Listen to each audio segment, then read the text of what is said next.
Hello, everybody, and welcome to Calls. This is the 2022 Houston DFS Tactics show. A lot to get into. Quick intro. The links to my social media, as well as the email to get in contact with me for the bonus material, are in the description. Give me a follow, shoot me an email. I'll remind you through the night that the bonus material will start next week. So I'm quite excited for that. If you don't want to miss out, make sure you send me an email to add your name to the distribution list. Chat is open, as always. I want the interaction. What kind of bets have you made? What kind of lineups are you thinking about making? Who are your top pivots and fades and such? And then lastly, as always, all statistics are provided by fantasynational.com. Amazing resource. I can't say it enough. I say it every episode, and it's not nearly enough. It's just an amazing tool. It allows someone like me to be mildly successful at this. So if I can do it, you can definitely do it. So with that, let's get into the DFS portion or DFS slate of the 2022 Houston. And we're going to start like we do every DFS Tactics show with the final mixed condition model that I made. And this one, sorry, let me get everything situated here, bring up chat. This one ended up being a bit different. My rankings from Monday got quite a bit different, and I feel a little sheepish about it because normally I say that the rankings don't change much, and they normally don't. But for whatever reason, I took out a few metrics, added some percentages to others, and a lot changed. So I'm going to run through this really quick. So we looked in the initial research and in the data dive show how important putting was here at Memorial Park. So I put that at 20%. Strokes gained approach, 15%. And I've upped each of the strokes gained total, both difficult to par and on long courses, up to 10%. Because this course has only been used one time, I felt it most comfortable to focus on things that we know about the course. We know it's going to be difficult, and we know it's going to be long. So instead of putting just 5%, I went ahead and put 10% in both. If I had to choose one, I think I'm probably more comfortable putting 10% in this. I am pretty darn confident this is going to be a difficult course this week. All of the other pundits that I see and watch and follow and such. Actually, give me one second. I'm going to adjust this camera just a bit. There we go. They're saying that it's long, it's difficult, very demanding all the way around the course. So I feel really comfortable about putting 10% here. Less so here, but I know it's going to play long, especially since it's a par 70. If this was a par 71 or 72, I might think about dropping this to 5%. But because it's a par 70, the generalization is it's going to be long. So I went ahead and kept 10% there, or put 10% there. A lot of times we've been focusing on birdies or better on easy courses. This is kind of the inverse. Bogeys avoided on difficult courses. And I put that at 10%. Again, if guys can scramble, if guys can find their way to pars, they're going to be gaining some strokes on the field. And then greens, we saw that was very important in the data dive, 10%. The par fours were very important, 10%. And then proximity, strokes gained par 3 and strokes gained par 5 each at 5%. So when I ran the mixed condition model, there are the final rankings. And they're quite a bit different than what they were Monday. My top 5 now are Scotty Scheffler, Cameron Smith, Sam Burns, Cameron Tringali, and Brandon Grace. A couple of those, were still in the top 5. I think Brandon Grace actually stayed 5th in the rankings. Burns dropped from 1st to 3rd. Scheffler shuffled a little bit. The biggest thing I remember is Gary Woodland was 3rd Monday night. He's dropped to 20th. which, again, still not bad by any means. But the rankings did change significantly. The rest of my top 10, Christian Bezadenhout, Adam Scott, Ian Poulter, Sung Jae is 6th, Christian Bezadenhout 7th, Adam Scott 8th, Poulter 9th, Taylor Gooch 10th. Seamus Power, Neiman, Brooks Koepka all lurking outside the top 10. So what this means, looking back, taking away the statistics that I did, I took out around the green just as an overall. I took out off the tee as an overall, as I didn't feel that those were strong enough indicators to the top of the leaderboard. Certainly there were some exceptions.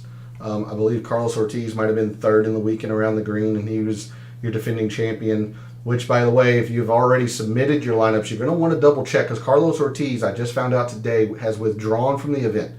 He has a shoulder injury. So if you have submitted your DFS lineups, make sure you don't have Carlos Ortiz. Go check and replace him. He is not playing this event. But removing around the green, removing off the tee, certainly jostled these rankings quite a bit. For example, Christian Bezadenhout is one of the, I don't want to say he is the worst, but he is one of the worst statistically off the tee. And when you remove that, he's going to skyrocket in rankings, even if it's just 5%. So, that was one example. Gary Woodland, the inverse, one of his strengths is off the tee. You remove that, he's going to drop. So a lot of movement here and there, especially as I moved percentages and such around. But let's go ahead and get into the price board. And again, if you're live in chat, let me know what you're thinking. What are you seeing? Who are you focused on this week? And if you don't catch the show live, then be sure to comment. Be sure to reach out on social media. And if for any last questions that you have. For the guys in the top tier, the 10Ks, there's 7 of them. You have Sam Burns, Scotty Scheffler, Sung Jae, Tony Finau, Matthew Wolff, Cameron Smith, and Tyrrell Hatton. Let me bring up there they are, projected ownerships. And of the 7, there aren't really any pure pivots. You've got, I'd say, 2 very chalky plays and still technically a chalky play, but kind of mid-chalk to chalk. So the second most projected owned player, Sam Burns. Understandably so. He's been playing great golf. This should suit him. He does well on these Bermuda tracks. Even the comparison courses that I was looking at, the Honda, the Arnold Palmer, the Wells Fargo, the Valero Texas Open. He has played those well in the past. So he just generally does well on these types of tracks. And, there's no reason not that if you want to use him, he's a good play. Now, he's certainly pretty chalky at 18.5% projected percent ownership, according to Fantasy National. But the only reason you're going to want to avoid Sam Burns is if you're trying to avoid the chalk. He's a good play. The other pretty chalky play in this area is Sung Jae, which is upsetting because Sung Jae is the best on the comparison courses. Between the Arnold Palmer, Wells Fargo, Honda, and Valero Texas Open. He's won the Honda in the past. He's top 10 to the Arnold Palmer once or twice. He's played well at the Wells Fargo. This course just is Sung Jae written up and down on it, which is a shame because I like Sung Jae this week. I'm going to use Sung Jae. It just means I'm setting myself up for some 5v5s, and I just have to accept that. That's the chalk I'm going to eat. I'll certainly use a little bit of Sam Burns, but this is the chalk I'll eat in the 10K. I just think Sung Jae is primed to go on a run here after his stellar performance a few weeks ago, where he won. I should know that this was a Shriners. Aha! I did remember Shriners. Where he won the Shriners. I think he's suited for a big run here soon. He might be in it. Wins the Shriners. Next week he top 10s the CJ Cup. I think he's primed for a good run here. Otherwise, a lot of these other guys can kind of be semi pivots. You do have Cameron Smith at 14.5%. Again, makes a lot of sense. It's a tough course. Probably scrambling is going to be a big factor. So when it gets tough, generally the Aussies do fairly well. However, Cameron Smith, statistically doesn't play the best on difficult courses. So if this does indeed become a around the green scramble fest and stuff like that, he's going to do very, very well. He's always been a very good putter. He's always been a very good chipper. His irons have come along. Even his off the tee game is getting stronger. But if this is an absolute iron play, and guys are going to hit the greens in regulation and such, he certainly has the putting to make it happen, but he excels more when he's scrambling for pars, when a lot of guys are scrambling for pars. So I can avoid Cameron Smith if I have to. I'll use him some. I'll avoid him some. But everybody else in here is in between 10 and about 12.5%, which I like Scotty Scheffler a lot this week. I mean, yes, he's number one in my rankings, but number one in hitting greens. He's number one on difficult courses. Really, the only blemish, if you want to call it that, is that he doesn't play these par fours the best, but he's still not a failure at them. The par fives are somewhat important here, but no more than the par threes. He avoids bogeys on difficult courses. I like Scotty Scheffler a lot this week. I really do. You can see, he is gaining one whole stroke plus per round when it's difficult. Now, he's normally not been a very good putter, but we're on Bermuda, his preferred surface. Now, it's not great, but it is his preferred surface. There looks to be a little wind picking up tomorrow and Friday. So I think this is going to set well for Scotty Scheffler. I really do. I've got a lot of Scotty Scheffler in my DFS, and it's probably exaggerated in my DFS because I don't have an outright bet on him. So there's my exposure to him is in the DFS realm. But really, honestly, all of these plays, Scotty Scheffler's at 11.5. Tony Finau's right at 10%. I don't think he's a terrible play. There's probably others I would choose before him, but if you want to take the least owned player in the 10Ks, Tony Finau's fine. Matthew Wolff at 12.5%, coming off a pretty darn good week. In Mayakoba, didn't play well on Saturday, but still, showed signs of life.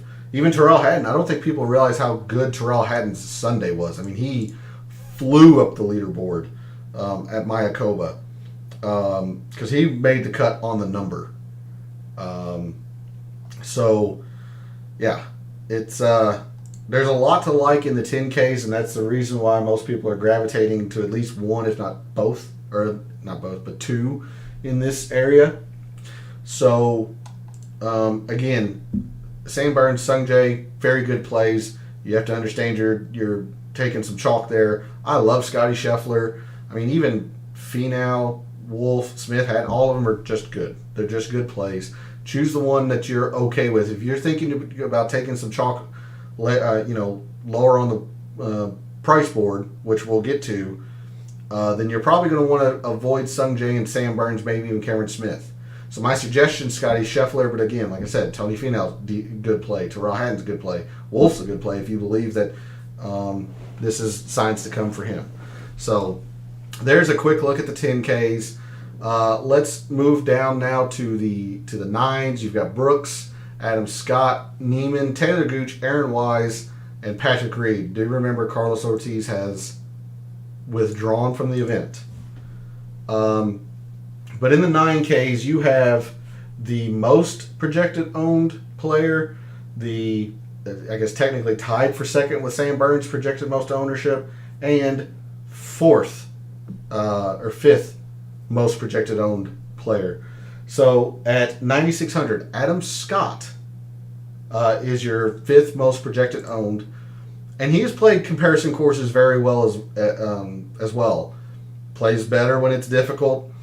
The off the tee, it might not matter here, as we saw in the Data Dive show.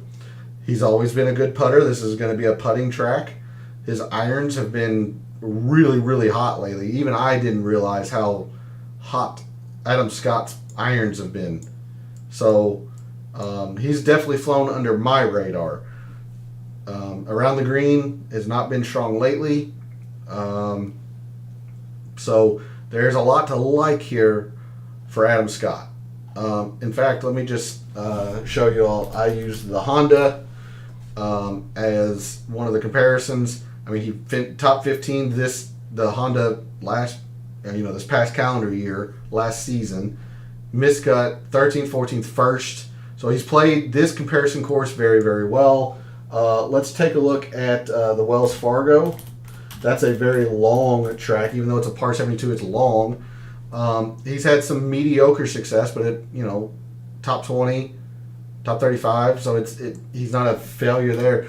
There's a lot to like with Adam Scott as well. He is at 15.5% ownership. Ugh, that's just hard for me to eat on Adam Scott. Even though his irons have been so good lately, it's almost got to be a pass for me just based on the amount of ownership, because there's people I like around this area of the price board just as much as Adam Scott at a third of the ownership. But anyways, Adam Scott's one of the chalk plays in the 9Ks. The other two are probably pretty obvious. Taylor Gooch and Aaron Wise. Taylor Gooch is the projected most owned player at 19.5%. Understandably so. He played very well at the Mayakoba, fell apart on the back nine on Sunday at the Mayakoba, but still played fantastic. Top 5 the CJ Cup. Top 15 the Shriners. Top 5 the Fortinet. He's been playing great golf. Now, Bermuda is his, worst putting surface, so that's something to be aware of. His irons have been on fire as well. His around the green game is pretty darn good. Baseline, it's only been about 1, so he's been getting better or, overperforming. He's always been a decent putter, not a, fantastic one, and that's definitely shown here. So a lot to like with Taylor Gooch. You want to use him? Absolutely. Don't blame you. Find your uniqueness. You got to. I mean, he's at almost a 5% ownership, so you're going to be facing 5v5 with Gooch a lot.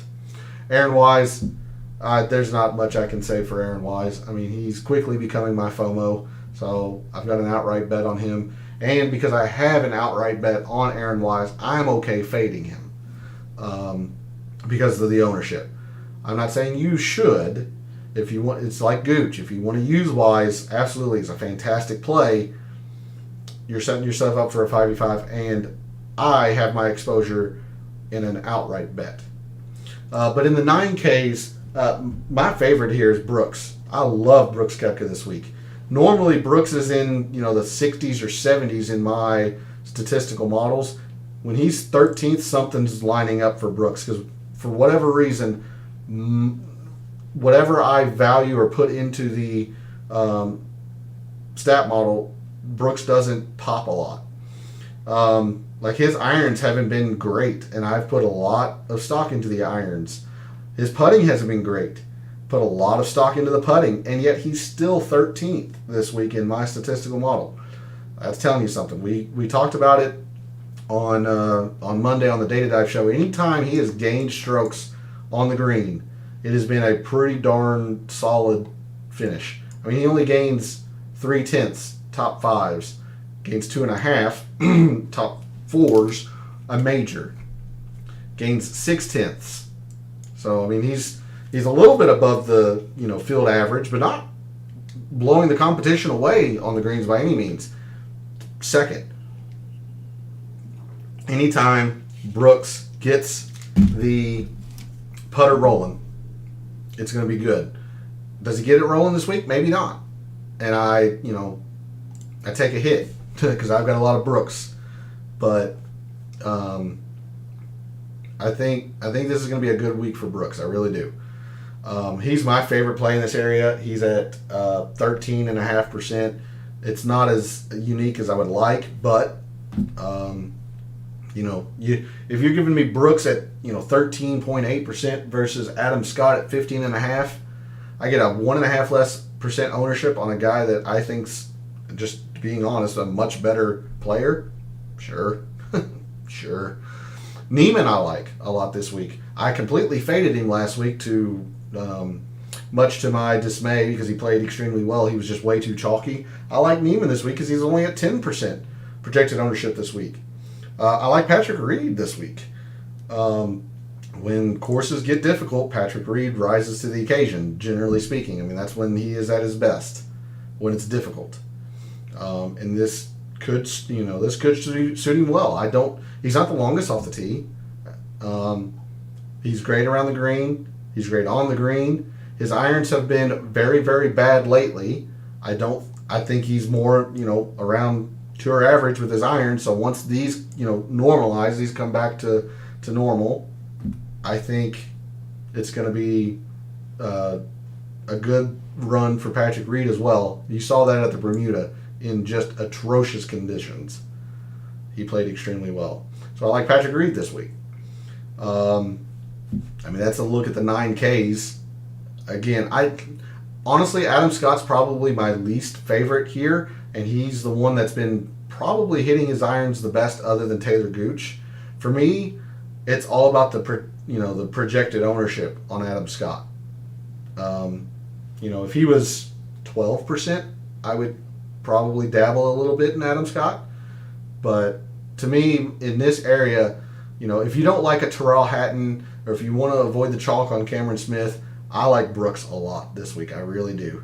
And then if you're trying to avoid these two chalk, Neiman's fine if you have the extra. If you're trying to save a little bit, I like Patrick Reed.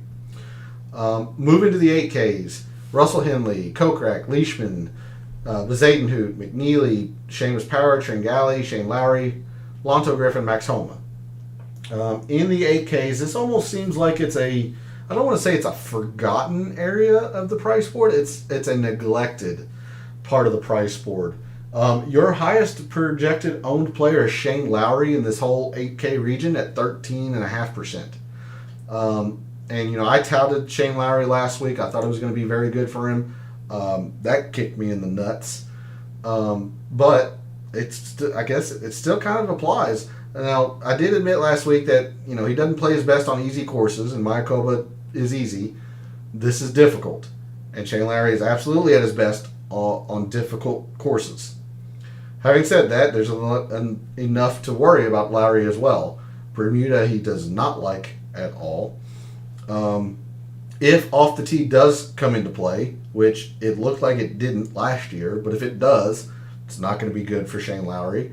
So, there's enough to like, there's enough to dislike.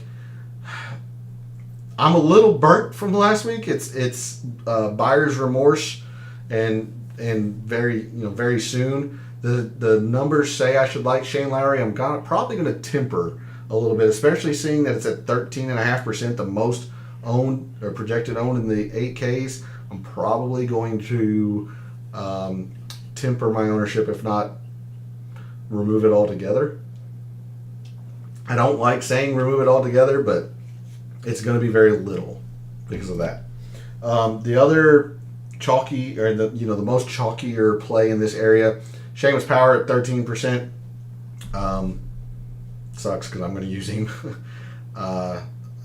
Seamus Power's just been great. He's the best on the par fours. He has been for a while. His strokes gained, he's fifth when it's difficult. His irons have been a lot better lately. And he certainly has his weaknesses. He can go low with the best of them, but he can go high with the best of them. He's not a great putter. So there are enough reasons to see where he would not play well here. I'm going on the difficult I'm going on the iron play. I'm going on the long par fours here at Memorial Park. I like Seamus Power, so I'll eat a little bit of chalk there. Otherwise, in this area, there's still some fairly unique pivoty plays. I mean, Max Homa's at 4.5%, and I've got an outright bet on Max Homa. He doesn't rate the most fantastic in my data model, but he plays difficult courses very well. He won this past year at Riviera. That's not a cakewalk by any means. He just got through winning the Fortinet. Now that's an easy course, but we've only seen him once since the Fortinet. That's at the CJ Cup. It was a bad week for Max Homa. But again, I scroll down here at Riviera at the Genesis. This is no cakewalk of a course, and he played outstanding. Beat Tony Finau in a playoff. You're getting a lot of mixed bag here with Homa. He's been very bad or very good. But he was another one of these guys like Brooks Koepka that I highlighted Monday. Generally, when he's gaining strokes on the green, there are a lot of high finishes. And you're looking at all these numbers. They're 4, 6.5, 5, almost 6, 8. It's very rare that he only gains a little on the green. The reason I like him this week, at least in an outright bet format, maybe a little less in DFS, is because he has such a spiky performance. This course is so predicated on putting that if he has one of those spike weeks where he's good on the green, and it's so important here, you've seen that his spikes are so high. I don't know of anybody that can compete with him if he's putting like he can. So I like a little bit of Homa this week. I might temper it a little bit with DFS, again, because I have an outright bet, but I think he's going to fly under the radar, and at 5%, that's a pure pivot that I don't mind at all. Other people that I kind of like in this area, Cameron Tringali, he's always rated well in the models. He doesn't necessarily have the winning upside, but certainly the ability to make a cut and have high finishes. He's not going to kill you taking him at this price. Now the Shriners, he made the cut, wasn't a great tournament. Sanderson Farms, Fortinet, Northern Trust, 3M. I mean, you're not seeing the top 10s, the extremely high finishes, but he's not going to kill your lineup. He's almost like a Kevin Trillman. You're pretty sure he's going to make the cut, and then if he gets on a run, great. But he's a cut maker. I like Cameron Tringali quite a bit this week. Plays very, he's best at avoiding bogeys on difficult courses. He plays long courses and difficult courses well. I like Tringali this week. He is at 8.5%. Yeah, that's a pretty good pivot for me. So I like Tringali. Griffin's somebody that's getting a lot of love, and I kind of understand why. He plays these comparison courses very, very well. He's 19th in my data model. It's okay. I just like Tringali more. I like Lowry more. I can't use him because of the ownership. I like Power more. I'm going to use Power before Lanto Griffin, even with the ownership. The one person I'm not really high on in this area is Maverick Mcnealy. He got a lot of love last week at Mayakoba. Understandably so. He played well.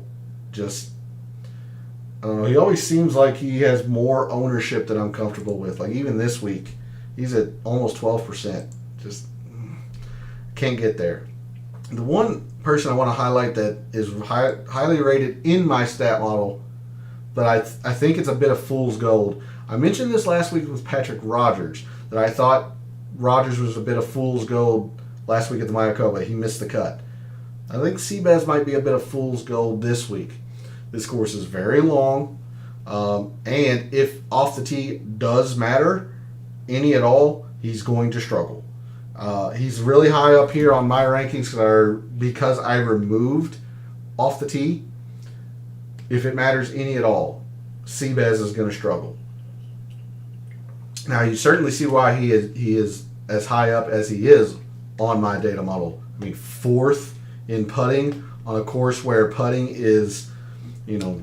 everything that you want it to be. His irons are good. He plays long and difficult courses well. Call it a gut feeling, like it was Patrick Rogers last week. It was a gut feeling because Rogers was 8th in my data model, missed the cut. Seabass, I've got some concerns for him at this course. That's all I'm going to say. And it absolutely could bite me in the ass, but I'm not terribly comfortable with Seabass being 7th in the data model. So take that how you will. I think that'll do it for the 8Ks. Again, if you're in chat, jump in. Let me know what you're seeing, who you're thinking about, or in the comment section if you don't catch the show live. Let's move to the high 7s. We've got Mckenzie Hughes, Eric Van Rooyen, Harold Varner, Mito Pereira, Brandon Grace, Gary Woodland, Johnny Vegas, Chad Rainey, Kevin Trillman. There is a lot to like in this area of the price board. A lot. Sorry, I'm getting pop-ups over here. There's a lot to like here. Brandon Grace is somebody I'm going to highlight. 5th in my data model. I don't think a lot of people are on to Brandon Grace. In fact, I know they aren't because his projected ownership right now is at 7%. I'm going to highlight Brandon Grace for you all real quick. Plays his best when it's difficult. The wind looks like it is picking up, so the windier it gets, the worse off he is. But, if the winds do stay calm, you like that. He is actually okay on Bermuda. I'm not going to say good. He's okay on Bermuda when generally he's not a good putter. His irons have been pretty darn good lately. You see these 3 here, it's not good. But the 3 beforehand were very good. And he played well at the Zozo. We just don't have that specific number. All we have is strokes gained total. But Brandon Grace is also somebody who spikes with the putter. He can go out and gain 1 or whatnot, but gains 8.5, 5.5, 4.5. And these are generally, high finishes. Yes, the 4.5 was only a top 40 at the PGA, and it's a major, but his irons were atrocious that week. So Brandon Grace is somebody that I want to highlight. He's at 7%. I love him. I can't get enough of Brandon Grace this week. He's probably going to turn into Harold Varner and miss the cut for you, but that's the way it goes. I love Brandon Grace this week. He's one of my bolder predictions. I like Gary Woodland this week. I love Chad Rainey this week. Chad Rainey is projected right now at 9%. And when we go to the Excel spreadsheet, you'll see the Korn Ferry Tour stats that I was able to find on some of these metrics. He just rates out extremely well. Not to mention that he's played okay in his short time on the PGA Tour. Again, don't be fooled by the length of the graph here. Look at the y-axis. It's 1/100ths. So it looks like he's really bad on Bent and Bermuda. These are 4/100ths of a stroke. He's basically tour average, slightly less. But 17th at Bermuda, 14th at the Shriners. He made the cut at the Sanderson Farms. He did miss the cut at the Fortinet, but the 4 events he's played, he's gotten gradually better. And then you see all these high finishes in the Korn Ferry Tour. There's a lot to like with Chad Rainey. I like him a lot this week. Really, the only guys that I'm not crazy about in this region, I'm actually not crazy about the top 2 here. Mckenzie Hughes, Eric Van Rooyen, they're okay. But they're pivots, 8.5 and 5.4% respectively between these two. But anytime there's water in play, I'm really shy on Eric Van Rooyen. He can get very, very wayward with his driver. Very wayward. He hits it a mile, but he can get very wayward. Hughes just never really. You can just see it here. I'm somebody who really, really wants to favor iron play and he's as high as he is on my data model because he puts the living daylights out of it most of the time. Now, he does play difficult courses well, and he plays, par 4. So, yes, in theory, this could be a very good setup for Mckenzie Hughes. Long par 4s, difficult par 4s, putting. Yes, this could be there. Mckenzie Hughes just doesn't excite me. I'll put it that way, but there's enough here that if you want to use him, use him. The chalk he plays in this area, probably no surprise. HV3, 12.5%, Mito, 11.5%, and Vegas down here at 11. Everybody else is a true pivot. Kevin Trillman, somebody else that I kind of like. I mean, he's 21st in the data model. He doesn't putt great. His irons aren't fantastic, but his outlying numbers are really good. He plays well on difficult courses. He plays well on long. He avoids bogeys on difficult. I mean, he's at 3.8%. I like seeing that on a Kevin Streelman that I have in the top 25 in my rankings. So I really like that. But my favorite play in this area is Brandon Grace. I love Gary Woodland. I just like Grace a whole lot more. And I like Chad Rainey a lot. Seeing the relative lack of ownership on Streelman, I like Streelman a lot. But that's more because of the lack of ownership as opposed to the player. In the low 7s, Munoz, Jason Day, Cameron Davis, Ian Poulter, Griot, Hoffman, C.T. Pan, Reeve, Schwab, Matthias Schwab, Taylor Pendrith, Danny Willett, Brian Harmon, Taylor Moore, Ryan Palmer, Harry Higgs, Joel Damon, Lee Westwood, Heinrich Norlander, Adam Schenk, Martin Laird, and Keith Mitchell. Easy enough for you to say. Well, let's take a look here. I talked about the AKs being neglected. I kind of fibbed. This is the area of the price board that is completely neglected. There is no person at all in here that's even considered semi-chalk. Everybody in this range is less than 10% owned. Everyone in the low 7s. This whole area is being ignored. Because of that, there are a few people I want to highlight. First is Emiliano Griot. Griot is kind of like Brooks Koepka for me. Doesn't usually rate out the best. He'll pop from time to time just because of the irons. But he plays long courses extremely well. He is he's been one of the best with his irons in proximity. His putting isn't a disaster. So I like Griot this week. I do. He plays good when it's difficult. Now, if the wind picks up, it's better for him. If it stays calm, he generally takes advantage of players who struggle in the wind. And you see here, his around the green, his putting has been bad lately. Putting in particular has been very bad. But he's shown the ability to pop every once in a while as well. And Bermuda is not a failure. It's not good, but it's not a failure. I do want to highlight Emiliano Griot. I think this is going to be an okay week for him. His irons can get blazing. Blazing. And you combine that with any kind of momentum on the greens at all. Here's a 14th, an 8th, the top 40 of the PGA. It's a major. I'm not going to discount a 38th. It's not great, but that's a major. But he can struggle with the best of them too. So I do like Griot this week. If you're looking for some pivot, either you're wanting to save some money and get away from some of these guys, or if you're looking to avoid the chalk down in here in the high 6s, take a look at Griot. I think he'll be okay this week. Somebody else that I want to highlight for you all is Brian Harmon. And a lot of people don't think Brian Harmon in long course because he's a short hitter.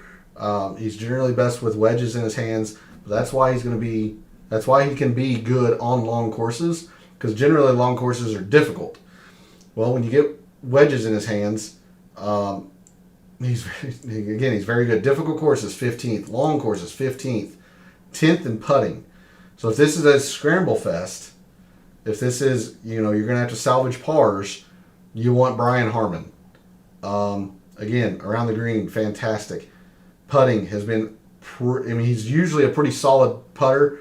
He has been okay. It's just one round one tournament that has really thrown off his putting numbers here.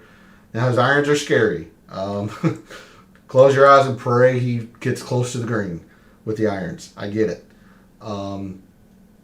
But for, what's he at right now? 2% ownership. There's a Hail Mary for you. It's a Hail Mary, and he makes the cut. You're going to gain a whole lot of leverage on people, a whole lot of leverage. So I wanted to highlight those two people for you: Emiliano Griot, Brian Harmon, to a lesser extent Ian Poulter. This is 2 straight weeks that Ian Poulter has been very, very high in my data model. He missed the cut on the number last week, so he played okay. Putting, everybody knows he's a good, fantastic putter. Plays difficult courses well. Plays long courses okay. Avoids bogeys. I don't know. It's just one of the... I mentioned it last week. I don't feel strongly about Poulter. I didn't last week, and I used him because of the data model. Again, it's somebody like Mckenzie Hughes. He just doesn't excite me. But the stats are there. Off the tee game is generally a slightly negative. Don't think it's going to play here. Irons have been okay. He's always a fantastic putter. So there's enough to like here if you like Ian Poulter. He just doesn't excite me. But he's technically a good play. He's at 7%. So like I said, the literally most owned player in the low 7s is Charlie Hoffman at 9.5. This whole area of the price board is being neglected, being forgotten. So that tends to make me think that guys are going stars and scrubs, which either that or they're going so balanced they're stopping at a Johnny Vegas or a Mito Pereira, that they're going that balanced. They're hitting the 9s, maybe 110, and a bunch of the high 7s. So let's go to the 6Ks real quick. There's a few guys here that are getting some love. Mainly Luke List at 11%. Okay. It's the putting that scares you, like it always is with Luke List. I will say he does play comparison courses very, very well. Very well. And he's been pretty good lately. Zozo, very good. Sanderson Farms on Fast Bermuda, very good. Now, he wasn't good on the greens, but he played the course well. He's very good when it's difficult, so there's enough to like here. But again, if you're gravitating to this area of the price board and you're using Luke List, you're probably running into a lot of people who are using Luke List if they're building the same type of lineup you are. But to back up the comparison course, now the past 3 years the Honda have not been great, but he has had success at the Honda. A strong correlation course. Wells Fargo, 2 top 10s the past 3 years. Even the Arnold Palmer, he's been pretty good at. So there's enough to like with Luke List. Darnell, what's up, buddy? How you doing? You got your lineups in yet? How'd you do this past week at the Mayakoba? Because I took a beating. It was bad for me. But like I said, if you're gravitating towards the 6Ks range here, a lot of people seem to be going with Luke List at 11%. I understand why. You just got to be okay with the putting. Playing one lineup. That for this week. If you're playing one lineup, I hope it doesn't have Carlos Ortiz, because if it has Carlos Ortiz, you need to change it really quickly because he is withdrawn. This past week you did okay. Well, that's good. That's good because I got my shit kicked in. But I do want to highlight a couple people here in the 6Ks for you all, just really quickly, and then we'll move on to building some lineups here. Let's see. Who do I want to highlight first? Let's go with I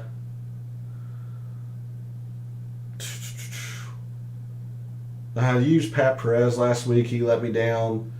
You know what? I'm just going to go to the person that I just really, really want to highlight. If you're trying to fit a couple of big name studs, if you're wanting to try to fit two 10K guys or even two 10s and a 9K, when you're gravitating towards this area of the price board, Burns, Gooch, Wise, let me tell you, Darnell, that's a good play. You're gonna be common to a lot of people. I think that's 6. That is 4 of the top 6% owned projected people by Fantasy National. I'll tell you that much right now. I do like Henley though. Henley's a good play, but if you're coming down to this 6K range, you're accepting some risk. So if you're already down here, you might as well just try to throw a home run, throw a dart. And I'm going to give you a name that can be a dart, and that's Chase Koepka, the other Koepka. He is good enough on Bermuda putting. His irons are actually pretty good. Now he definitely struggles on longer par 4s, par 5s, but I want you to see something with Chase Koepka here. And I'm not saying he's good by any means. I mean, this is still negative. But he does play his best when it's difficult. Bermuda is his best surface.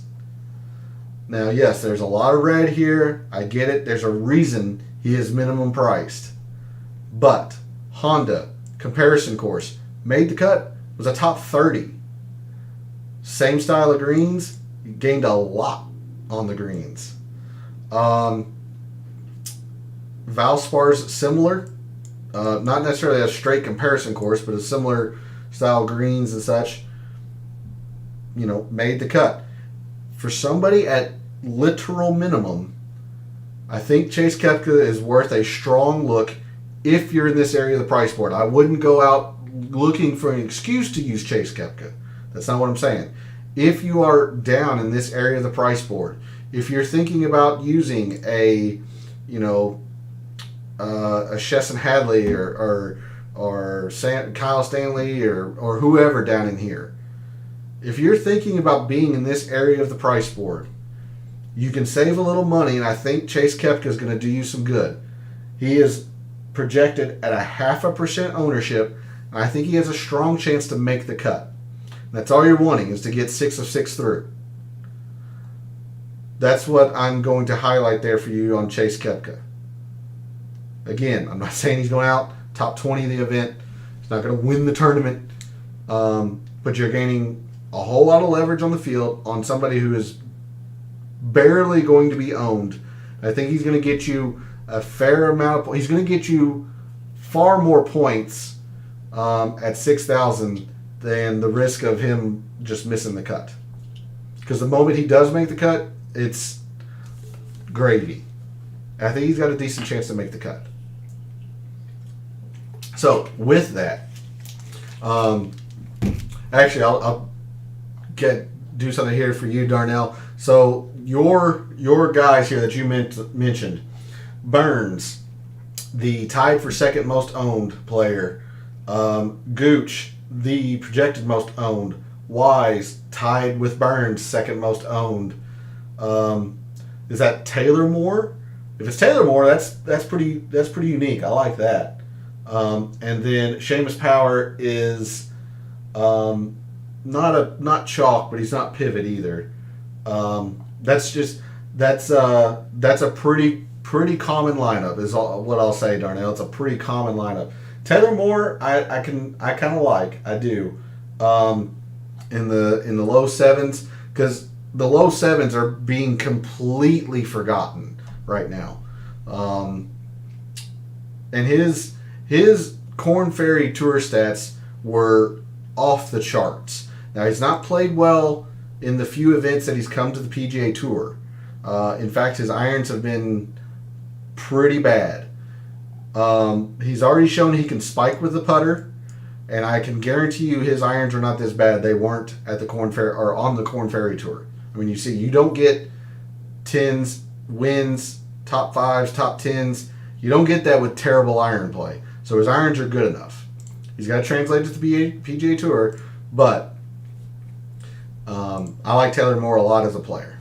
So just telling you, Darnell, that's probably going to be a very common lineup. Now, if you're putting this in a double up or a small pool, then yeah, that's a fantastic lineup because those are just good plays.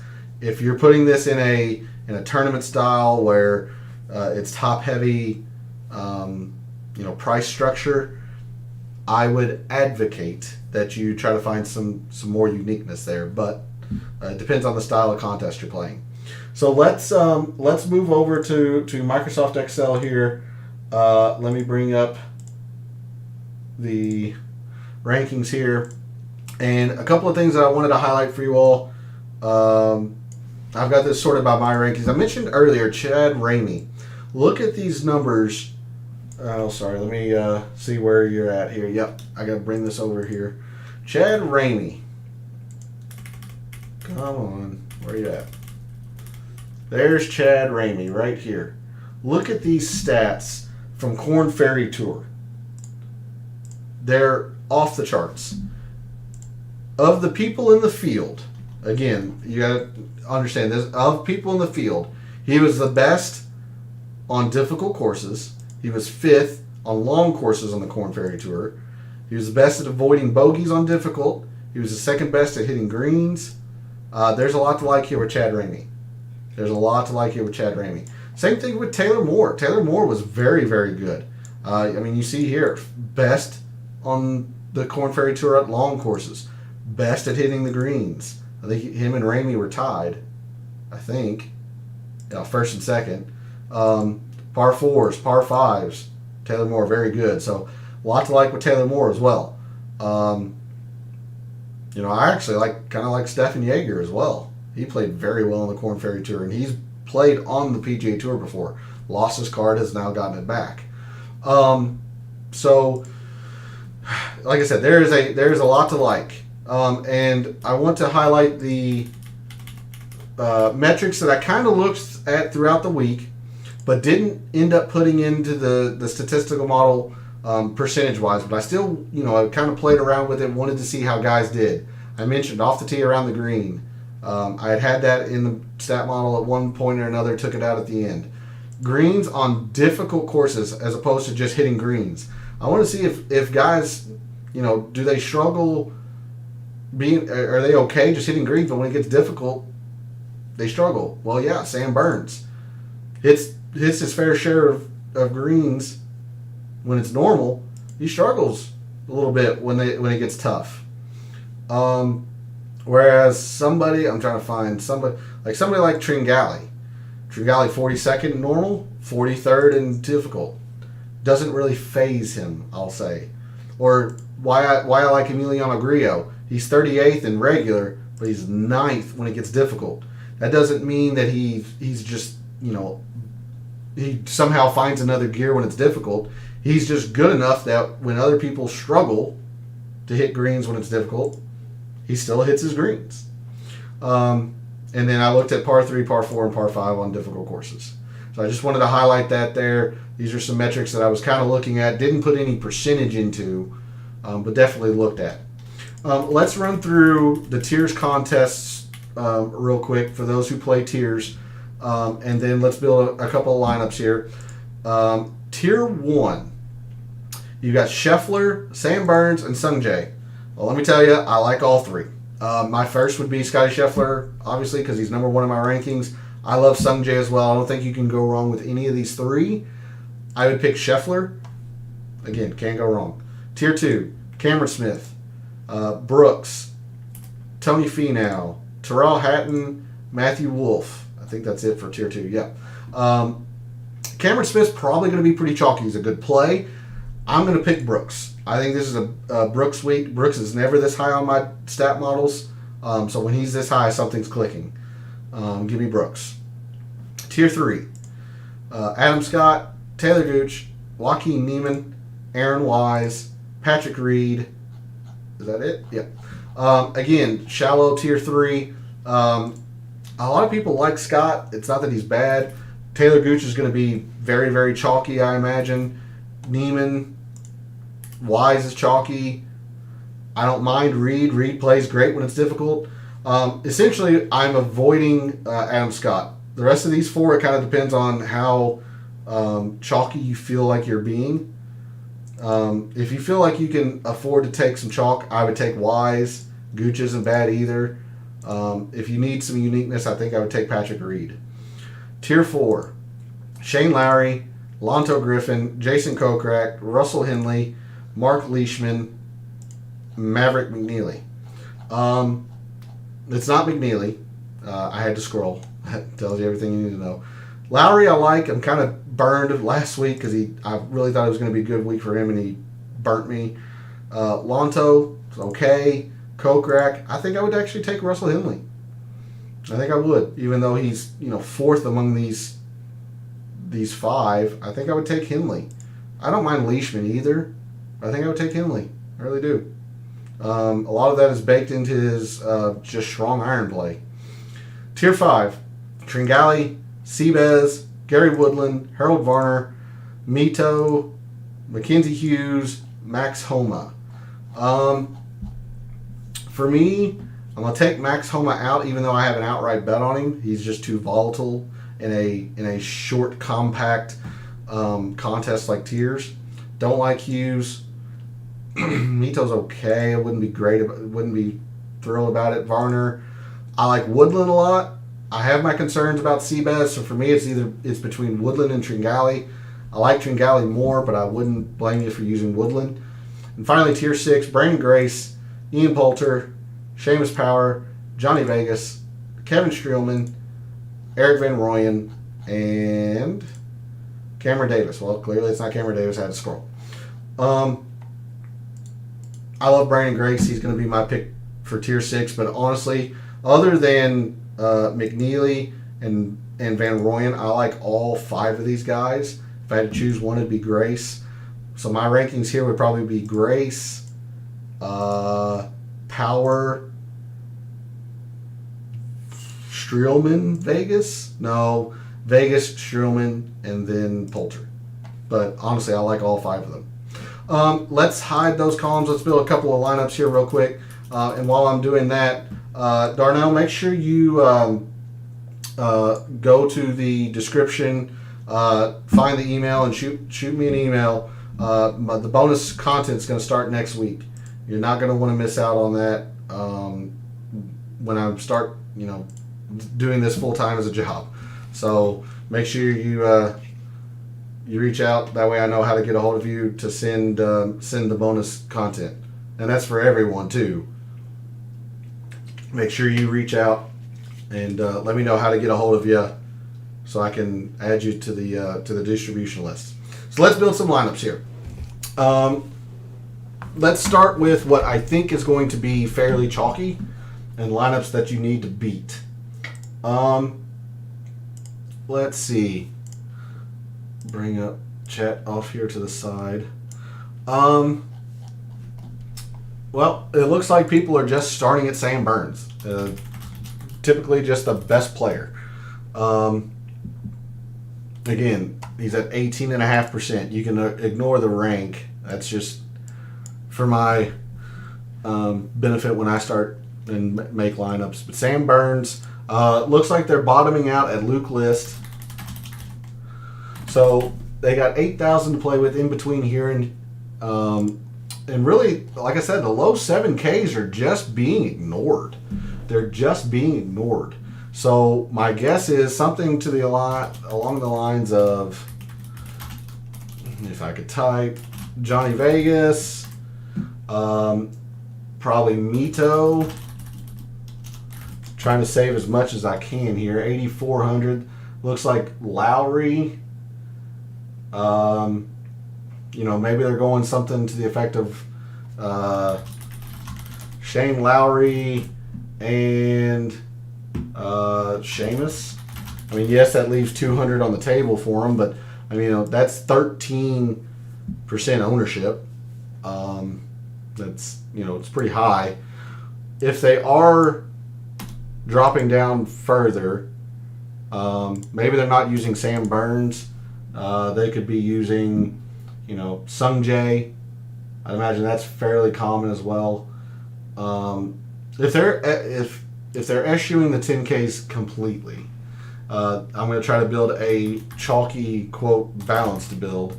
They're probably starting with Adam Scott, and they're going, Scott, Taylor Gooch, Aaron Wise, and it's front loaded, but they're probably doing something like that, or maybe two of the three. It'd be hard to fit those two. Actually, you know what? Maybe they're not even trying to do Scott. They're just going Gooch Wise. And again, I'm trying not to use the same people. Instead of Vegas, maybe they're using, I don't know, Charlie Hoffman, and he's at 9.5. But maybe they're using Hoffman at the bottom. Coming up to, we'll say, Harold Varner. I mean, it still gives them 82.50. Maybe they're trying to fit a, maybe they can fit maybe they can fit an Adam Scott. What's that do? 6,900. That's Luke List. So yeah, that could be a possible lineup as well, and that's 14.5%. So that could be a couple of chalky lineups. Let me show you kind of the direction I've been gravitating towards. I told you through the price board, I love Brooks this week. I really do. And I've actually been using him, been able to use him as the second highest priced guy in my lineups. I've been gravitating towards Scotty Scheffler. He's only at 11.7% projected ownership. So you're giving me Brooks at an ownership discount from Cameron Smith, from Adam Scott, slightly more owned than Matthew Wolff. Give me Brooks all day on that. Scotty Scheffler I have number one in my rankings, and he's the third most owned in the 10Ks. That's where I've been going. I've been gravitating towards these two, and I'm confident in finding my uniqueness elsewhere. I mentioned Chase Koepka.